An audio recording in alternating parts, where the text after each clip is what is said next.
Situation économique et financière. Les signaux sont au rouge.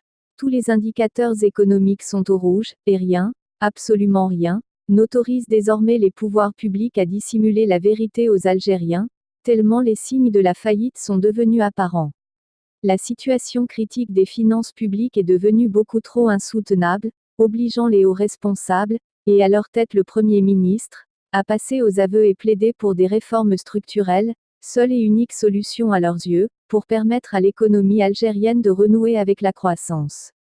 Le dernier en date à intervenir publiquement est le directeur général de la prévision et des politiques au ministère des Finances. Dans un entretien accordé, hier, à la radio nationale, Sidi Mohamed Ferran a reconnu que la pression sur la balance des paiements, causée essentiellement par les importations de marchandises et aussi de services, risque fortement d'accélérer l'érosion des réserves de change. Pour le moment, a-t-il dit, l'Algérie a encore une marge de manœuvre dans la gestion de ses réserves de change, mais si les importations des services se poursuivent au même rythme, les 82 milliards de dollars qui restent, risquent de s'épuiser plus vite qu'on le pense. On peut dire que jusqu'à 2023 on a la possibilité de remonter la pente, a-t-il affirmé, mais à condition, il faut trouver une solution radicale, permettant de faire baisser les importations de services, qui représentent aujourd'hui 10 à 11 milliards de dollars par an. Selon le même responsable, ces importations sont constituées principalement par le transport maritime, à peu près 3 milliards de dollars, et toutes les études qui concernent le secteur du BTP qui ont représenté 3,5 milliards en 2017. Il s'agit de niveaux démesurés. Ce sont des niveaux énormes, ce qu'on appelle des déficits structurels auxquels il faudrait vraiment donner de l'importance. Pour le maritime, on est en train de renouveler la flotte car la plupart de nos marchandises sont importées et sont affrétées par des compagnies étrangères, a précisé directeur général de la prévision et des politiques au ministère des Finances. Pour le même responsable, plus de 80% du budget de fonctionnement de l'État est dédié au salaire des fonctionnaires et aux transferts sociaux.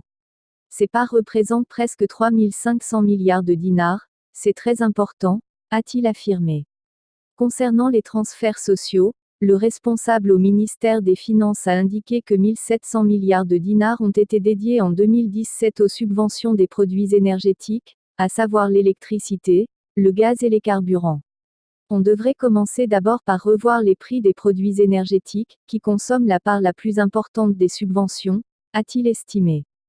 Sonatrach, Sonelgaz et Naftal sont pénalisés dans cette affaire de subvention. Sonatrach cède le baril de pétrole à 13 dollars. Le gaz est aussi en dessous d'1 $ la BTU. Sonatrach cède également le gaz naturel à la Sonelgaz à un prix très bas.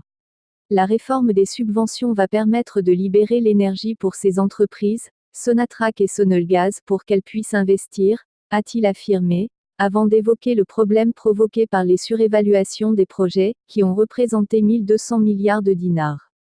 L'intervention du haut cadre au ministère des Finances fait suite à une instruction du Premier ministre, ordonnant à tous les ministres de prendre des mesures urgentes pour réduire et éponger les dettes des entreprises économiques publiques de leur secteur respectif avec le Trésor public.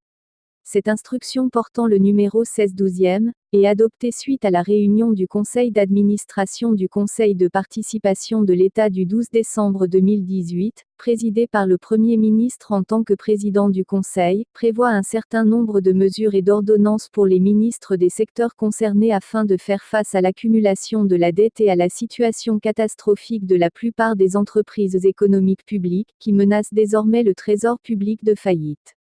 Serait-ce un signe clair annonçant une vaste opération de privatisation des entreprises publiques? Auteur: Mohamed Mebarki. L'Est républicain.